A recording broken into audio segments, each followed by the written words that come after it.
Purihin ng Diyos, kayong gawa niya, umawit ng bagong kanta. Purihin ng Diyos, kayong anghel niya, ipanin niyo ang trumpeta. Araw at gabi, sambahin niyo ang Diyos, bituing nagniningning. Sambahin niyo ang Diyos, dagat, bundok, halaman at hayop, purihin niyo ang Diyos. Purihin ang Diyos, kayong gawa niya, umawit ng bagong kanta. Purihin ang Diyos, kayong anghel niya, ipanin niyo ang trumpeta. Sa ngalan ng Ama, ng Anak at ng Espiritu Santo, Amen. sumainyo ang Panginoon. At sumayin niyo rin. Mga kapatid, inuumpisahan natin muli ang bagong araw sa pamamagitan ng pananalangin at pagsamba sa Diyos. Bukod sa pasasalamat natin na tayo'y binigyan muli ng panibagong buhay, tayo'y magpasalamat sa Diyos dahil sa Kanyang walang sawang pagmamahal. Tayo din ay nagpapasalamat sa mga napakaraming tao na nagmamahal, nagtsatsaga at nagpapasensya sa atin. Naway wag nating sayangin ang pagmamahal ng Diyos at ang pagmamahal ng ibang tao sa atin. Naway ang kanilang pagmamahal ang magbago sa ating ugali, sa ating kaluluwa. Naway ang ating buhay ay maging isang pagpapalat bendisyon din sa iba. Sa mga napakaraming beses na kung saan nanatiling matigas ang ating ulo, matigas ang ating puso, at tayo'y nanatiling malayo sa Diyos. Hilingin natin muli ang Kanyang awa, pagpapatawad, para muli tayo'y makitang karapat dapat makatanggap sa mga banal na misteryo. Inaamin ko Sa makapangyarihang Diyos at sa inyo mga kapatid, na lubha akong nagkasala sa isip, sa salita, sa gawa at sa aking pagkukulang.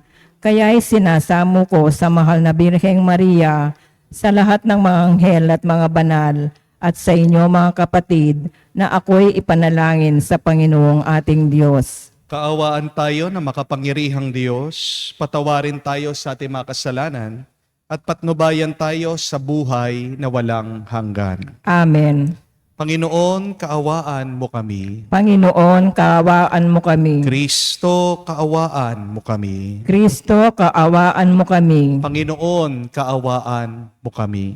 Panginoon, kaawaan mo kami. Manalangin tayo. Ama naming makapangyarihan, ipagkaloob mo lagi naming ikaligaya, ikaw ang paglingkuran. Sapagkat walang maliw at walang kahulilip ang kasiyahan. Kapag sumasamba kami sa iyong kapangyarihan, nagpapairal sa tanang sanlibutan. Sa pamagitan ni Jesucristo kasama ng Espiritu Santo, magpa sa walang hanggan. Amen. Pagbasa mula sa aklat ng pahayag. Ako'y si Juan.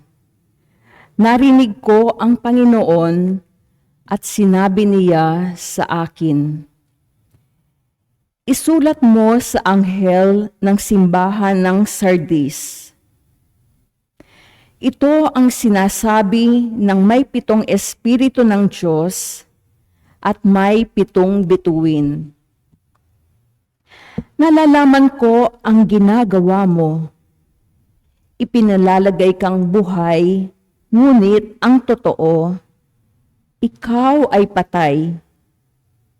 Kumising ka at pasiglahin mo ang mga bagay na nalalabi sa iyo, nang di tuluyang mamatay.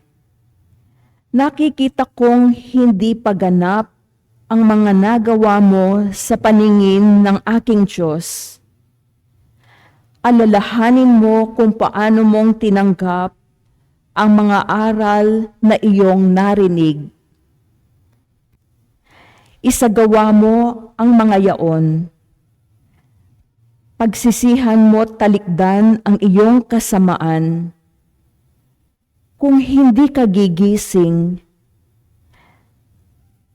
paririyan akong gaya ng magnanakaw.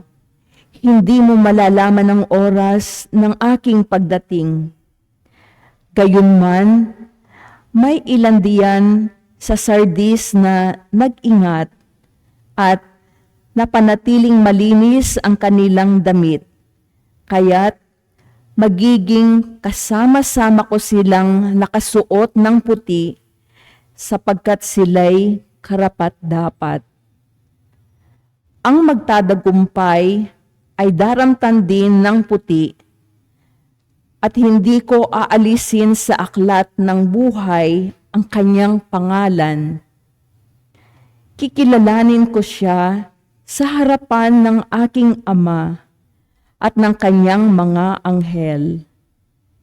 Kung may pandinig kayo, dingginin niyo ang sinabi ng Espiritu sa mga simbahan. Isulat mo sa anghel ng simbahan sa Laodicea. Ito ang sinasabi na ang pangalan ay Amen, ang matapat na tunay na saksi, at siyang pinagmulan ng lahat ng nilalang ng Diyos. Nalalaman ko ang mga ginawa mo. Alam kong hindi ka malamig ni mainit. Maano sanang malamig ka o mainit, ngunit dahil sa ikaw ay malahininga, hindi mainit ni malamig, isusuka kita. Sasabihin mo, ako'y mayaman at sagana sa lahat ng bagay. Ngunit hindi mo nalalamang ikaw ay abang-aba, kahabag-habag, maralita, hubad at bulag. Kaya nga, ipinapayo kong bumili ka sa akin ng dinalisay na ginto upang ikaw ay maging tunay na mayaman. Bumili ka rin ng puting damit upang matakpan ang nakakahiya mong kahubaran at ng gamot sa mata nang ikaw ay makakita. Tinuturuan ko't sinusupil ang lahat ng aking iniibig. Kaya nga, magsikap ka. Pagsisihan mo talikdan ang iyong kasalanan. Nakatayo ako sa labas ng pintuan at tumutuktok. Kung diringgin ang aking tinig at bubuksan ang pinto, ako'y papasok sa kanyang tahanan at magkasalo kaming kakain. Ang magtatagumpay ay uupong katabi ko sa aking luklukan. Kung paanong ako'y nagtagumpay at nakaupo ngayon sa tabi ng aking Ama sa kanyang luklukan. Kung may pandinig kayo, dinggin ninyo ang sinasabi ng Espiritu sa mga simbahan. Ang salita ng Diyos. Salamat sa Diyos. Luluklok ang nagtagumpay, kasalo ko habang buhay. Luluklok ang nagtagumpay, kasalo ko habang buhay. Yaong mga masunurin na sa iyo'y nakikinig at ang laging ginagaway na aayon sa matuwid. Kung mangusap ay totoo, sa lahat at bawat saglit, yaong gawang paniniray, hindi niya naiisip. Luluklok ang nagtagumpay, kasalo ko habang buhay. Kailanman siya'y tapat makisama sa kapwa Sa kanilang kaibigay, wala siyang maling gawa. Hindi siya nagkakalat ng di tunay na balita at itinatampok niya ang matapat sa lumikha. Luluklok ang nagtagumpay, kasalo ko habang buhay. Hindi siya humihingi ng patubo sa utang at kahit na anong gawi, hindi siya masusuhulan upang yaong walang salay patawan ng kasalanan. Ang ganitong mga tao'y mag-aani ng tagumpay. Luluklok ang nagtagumpay, kasalo ko habang buhay.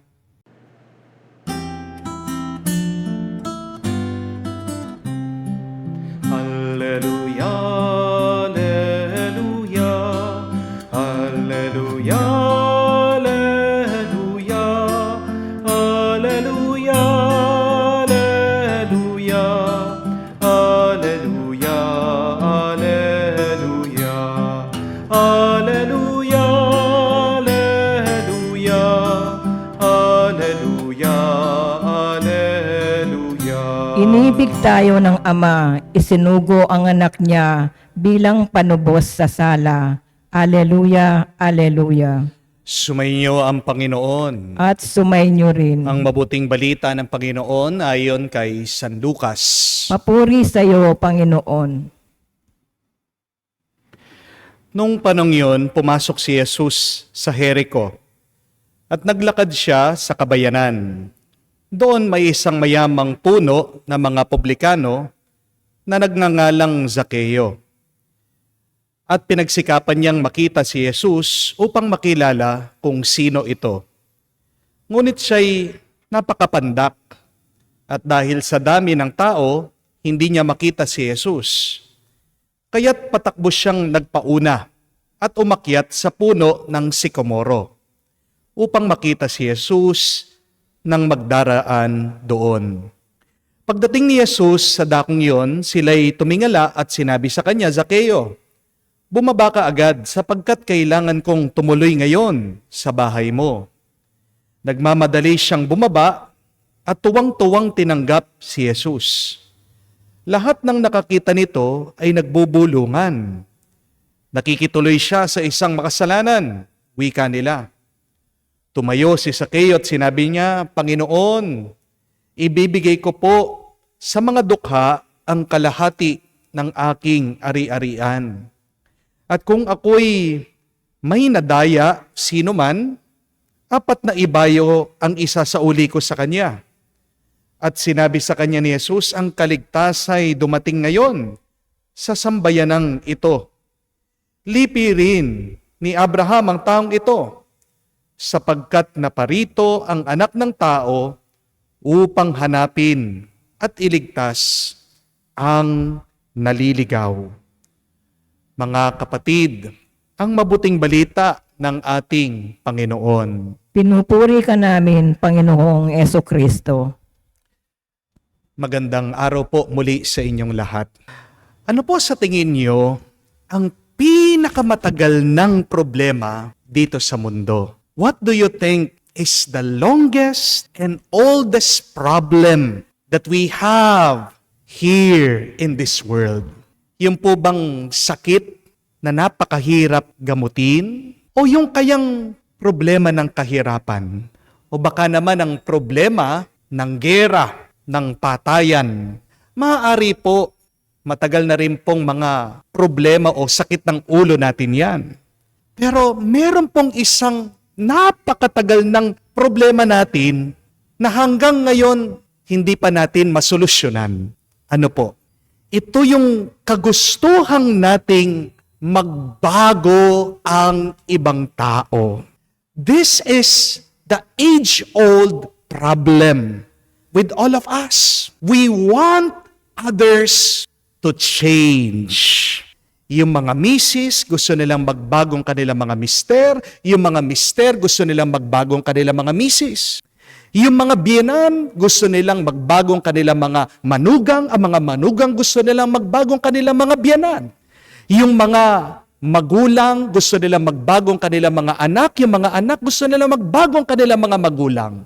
Yung mga boss, gusto nilang magbago ang kanilang mga empleyado. Yung mga empleyado, gusto nilang magbago ang kanilang mga boss. Ang mga mamamayan, gusto nilang magbago ang gobyerno. Ang gobyerno, gusto naman magbago ang mga tao. At kahit po sa loob ng simbahan, ang parish priest, gusto niyang magbago ang mga parokyanos. Ang mga parokyanos, gusto din naman nilang magbago ang kanilang parish priest.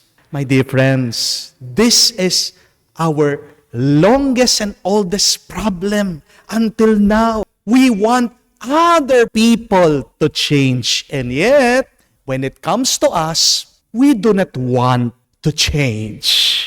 Amen? Mag-umpisa pa po nung unang panahon. Yan na pinagtatalo ng napakaraming tao. Sinasabi nila, dapat magbago ka, dapat magbago kayo. Hanggang ngayon, hindi pa rin tayo nagbabago. Isa lang pong munting paalaala, hindi mo mababago ang ibang tao. Please, repeat that. No matter what you do, you will never change other people unless they want to change themselves. Amen? Kung ang sarili mo, hindi mo mabago, paano mo mababago ang ibang tao? Mahirap. Sige, subukan niyo po ito. Baguhin mong ibang tao. Anong mangyayari sa inyo? Mag-aaway lang kayo. Magtatalo kayo. Yan ang umpisa ng gera. Maaari mong tulungan ang iba na magbago. Maaari mong gabayan ang iba sa pagbabago.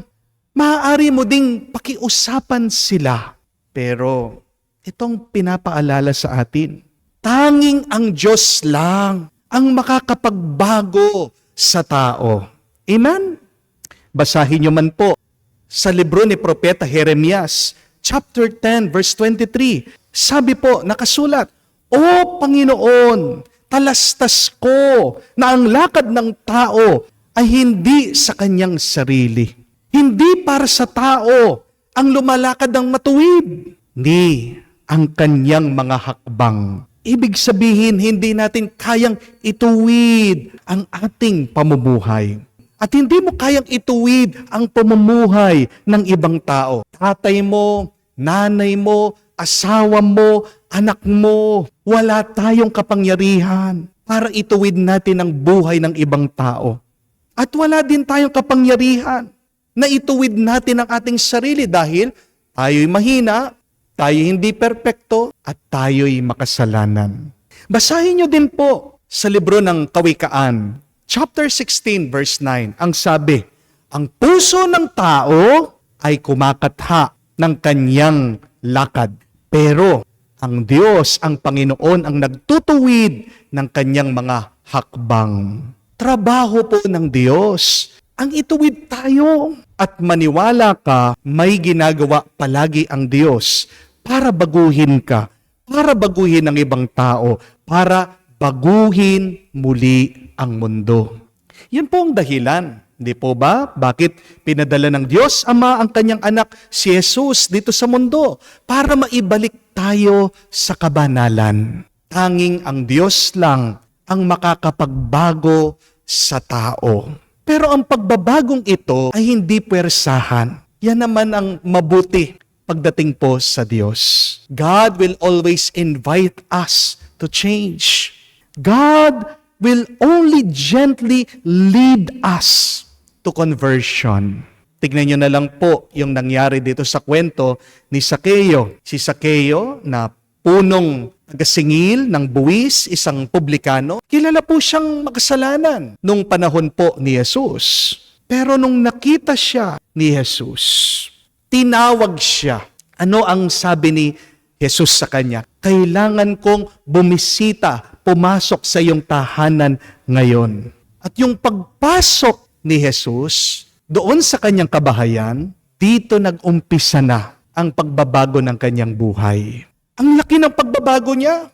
180-degree turn. Hindi lang po siya nagbago, naging sobrang bait pa niya. Ano yung pangako niya kay Jesus? Panginoon, kalahati ng aking ari-arian, ibibigay ko sa mga mahihirap.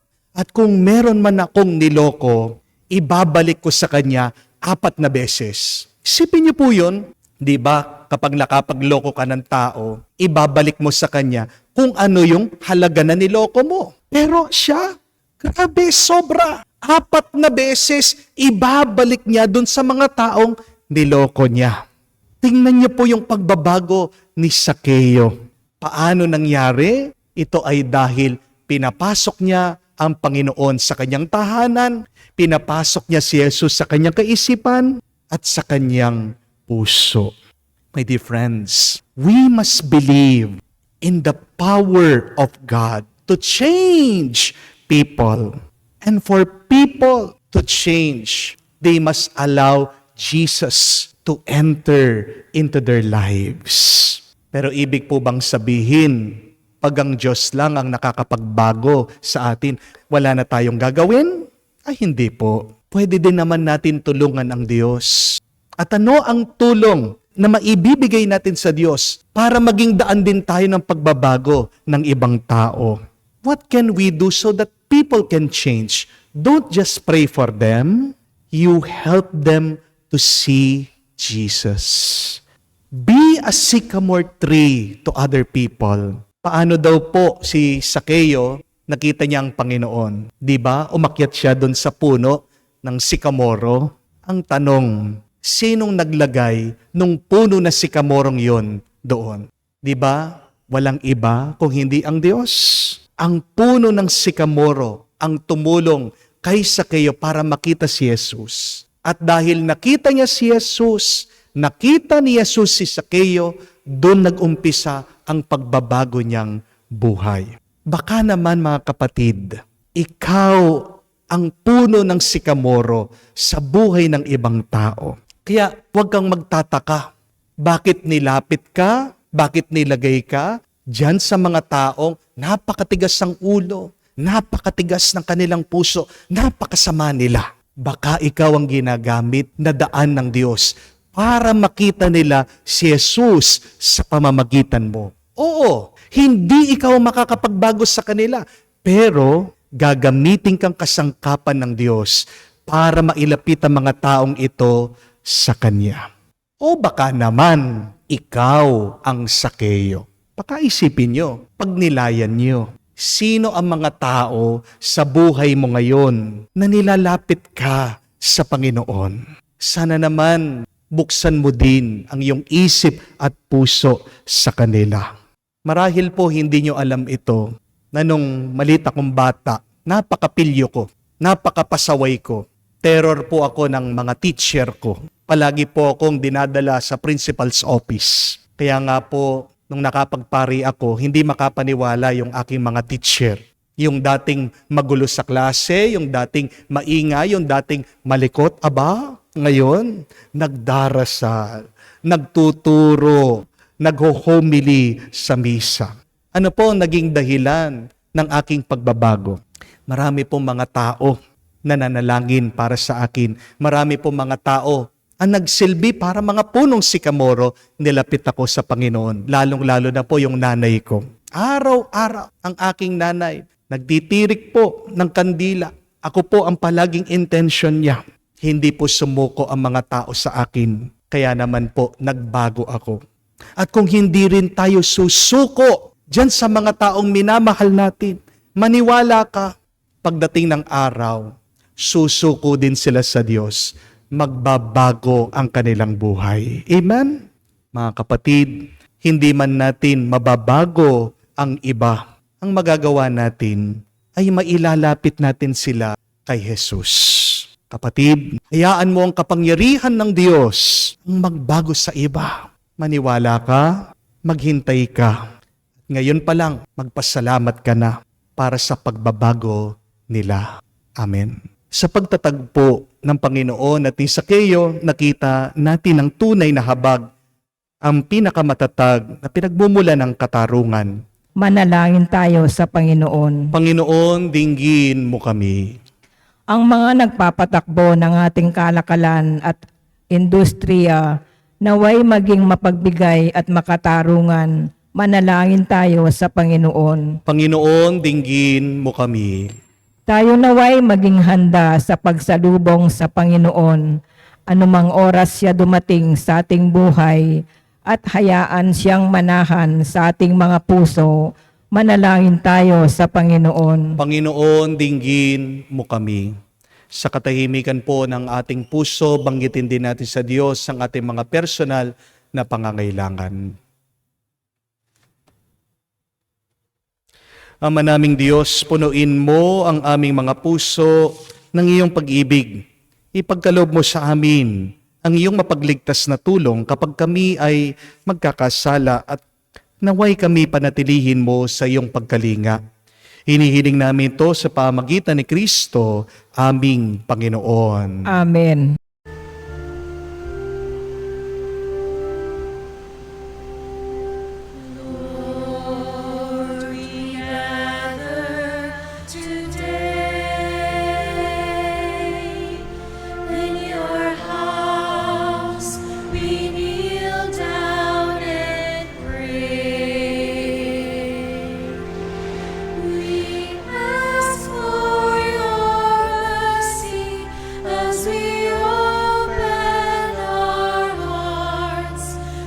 Receive your forgiveness, O Lord.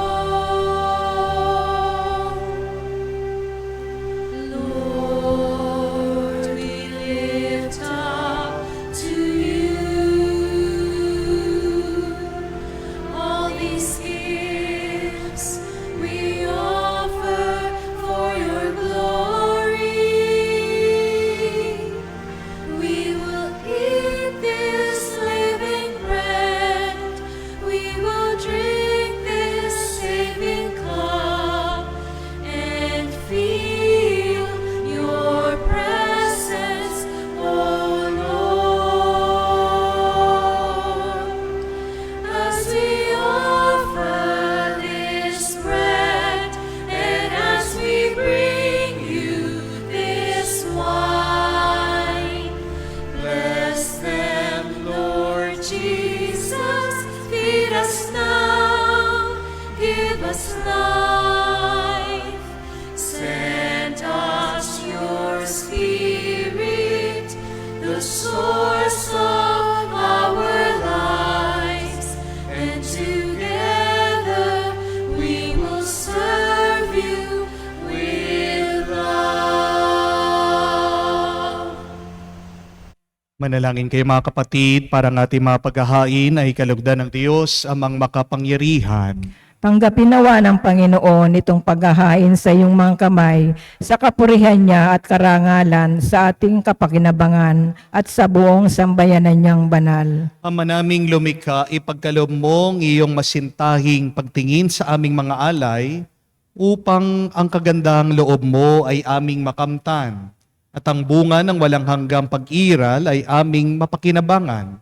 Sa pamagitan ni Jesucristo kasama ng Espiritu Santo, magpa sa walang hanggan. Amen. Sumainyo ang Panginoon. At sumainyo rin. Itaas sa Diyos sa inyong mga puso at diwa. Itinaas na namin sa Panginoon. Salamatan natin ang Panginoong ating Diyos. Marapat na siya ay pasalamatan. Ama naming makapangyarihan, tunay nga marapat ikaw ang aming pasalamatan sa iyong paglingap at kagandahang loob.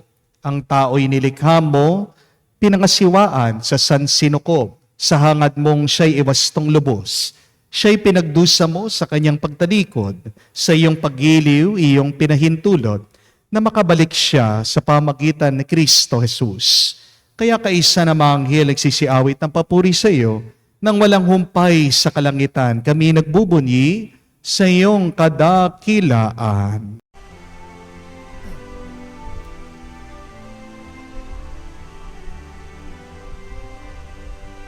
Santo, Santo, Santo, Panginoong Diyos ng mga hukbo, napupuno ang langit at lupa ng kadakilaan mo.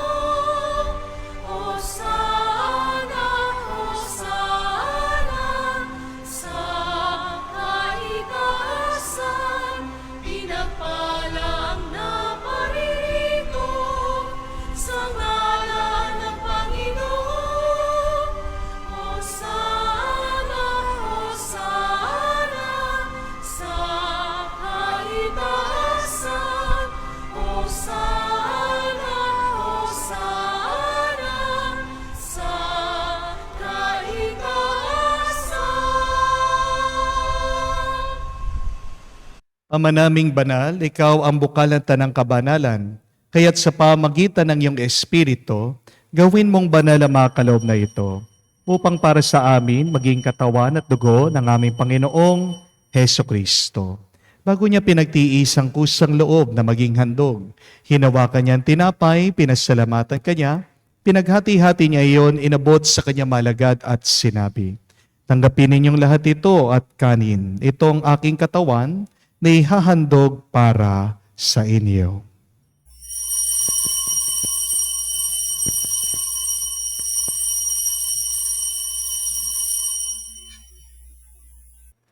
Gayon din naman na matapos ang hapunan, hinawakan niya ang kalis. Muli kanyang pinasalamatan. Inabot niya ang kalis sa kanya mahalagad at sinabi, "Tanggapin ninyong lahat ito at inumin. Ito ang kalis ng aking dugo, ng bago at walang hanggan tipan. Ang aking dugo na ibubuhos para sa inyo at para sa lahat, sa pagpapatawad ng mga kasalanan. Gawin ninyo ito sa pag-aalaala sa akin."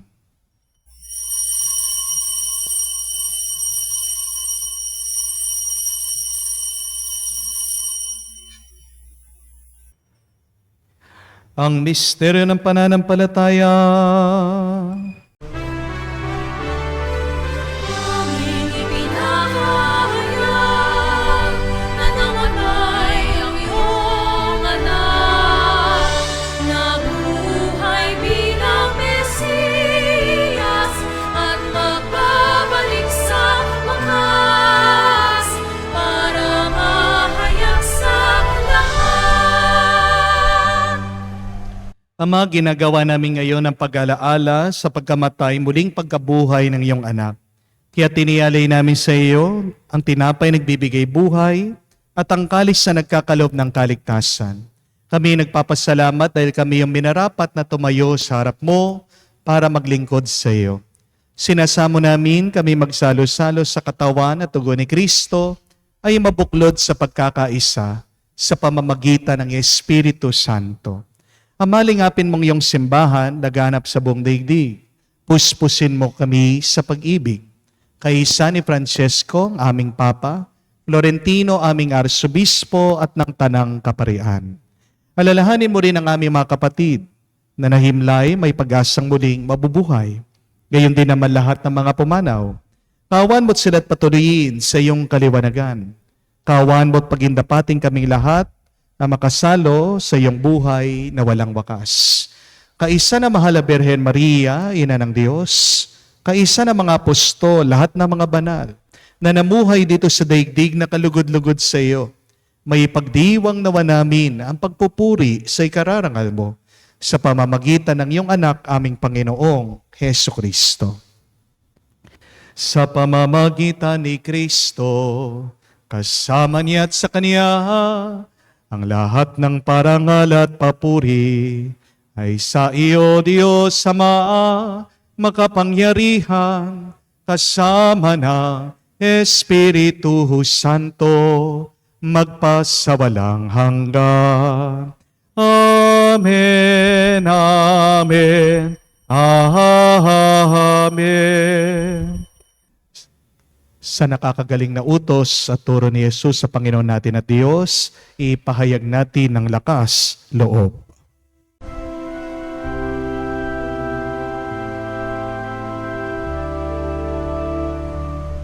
Ama namin, sumasalangit ka, sambahin ang ngalan mo, mapasa amin ang kaharian mo, sundin ang loob mo dito sa lupa para nang sa langit. Bigyan mo kami ngayon ng aming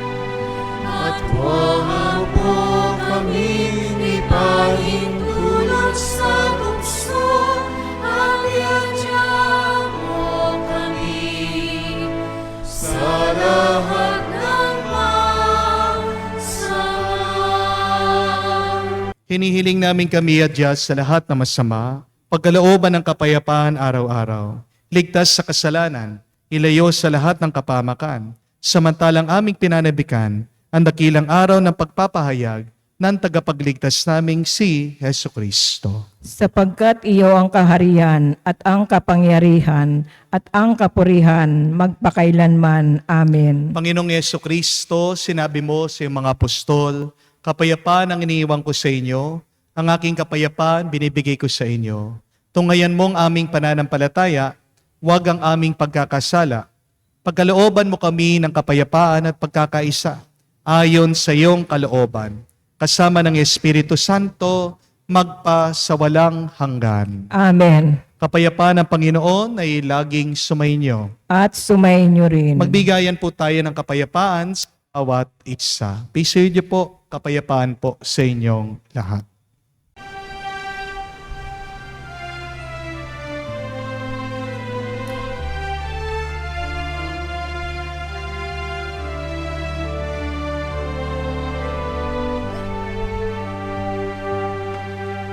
Cordero ng Diyos na nag-aalis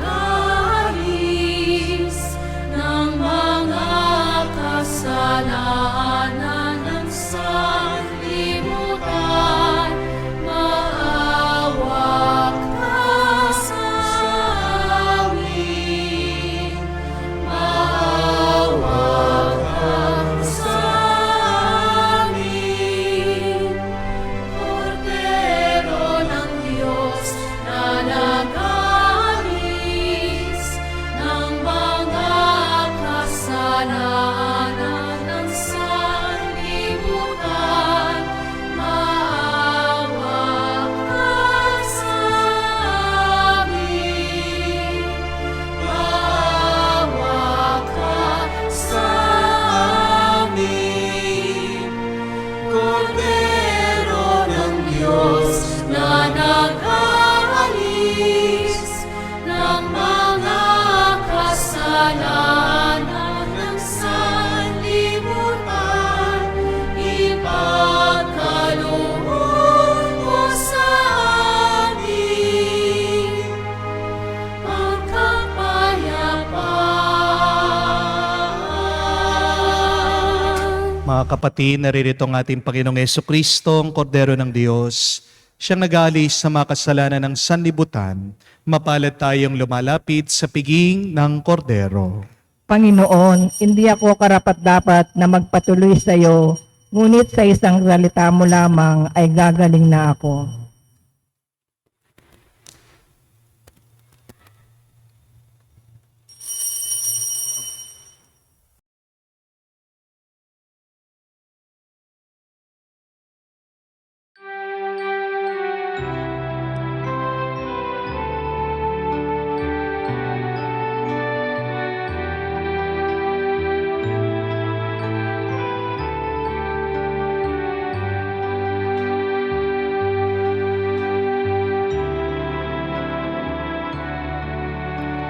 Alam mong pagkatao ko,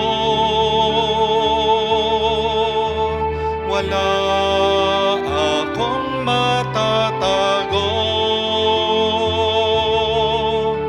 Alam mong aking isipan, alam mo ang lahat ng ginagawa ko, O Diyos. Gabayan mo ko, Diyos, sa buhay na ito. Ilapit mo ako sa pagmamahal mo. Dalhin mo ko, Panginoon, sa kalangitan. Buhay kasama mo.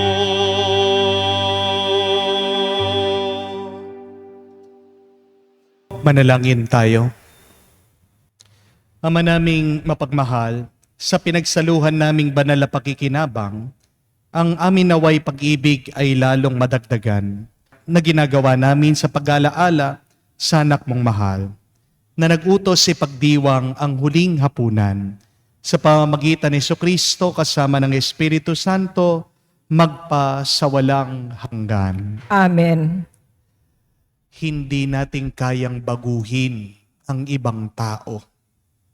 At kahit na sa ating sarili, napakahirap na baguhin ang ating pag-iisip, ang ating kalooban. Tanging ang Diyos lang ang makakapagbago sa atin. Paano nagbago ang makasalanan at si Sakeo? Pinapasok niya si Jesus sa kanyang tahanan. Pinapasok niya ang ating Panginoon sa kanyang kaisipan at puso. So paano natin papapasukin si Jesus sa ating buhay sa pamamagitan ng panalangin? Tandaan niyo po, pag kayo ay nananalangin, binubuksan niyo ang inyong isip at puso sa Diyos. That is one very beautiful definition of prayer. That to pray means the opening of one's mind and heart to God. At walang imposible pagdating sa Diyos. Alam natin na may kapangyarihan ang panalangin. Kahit na matagal, darating ang panahon na mangyayari. Kung ano man ang ating hinihiling, lalong-lalo na kung ito naman ay akma sa plano at kagustuhan ng Diyos. Tandaan nyo, napakatagal ng panahon ng pananalangin ni Santa Monica para magbago ang kanyang anak si San Agustin. Nagtagal man, naghintay, pero nagtiyaga itong ina si Santa Monica. Hindi lang nagbago si San Agustin, kung hindi siya'y naging pari, naging obispo, at ngayon isang banal. Do not underestimate the power of prayer. Kaya nga, meron kang gustong magbago sa buhay mo, meron kang gustong tao na magbago sa kanyang buhay, umpisan natin sa pananalangin. So my dear friends, today, huwag niyo pong hahayaan na lumipas ang araw na hindi manalangin ng taimtim. Buksan niyo ang inyong isip at puso sa Diyos para sa tunay na pagbabago.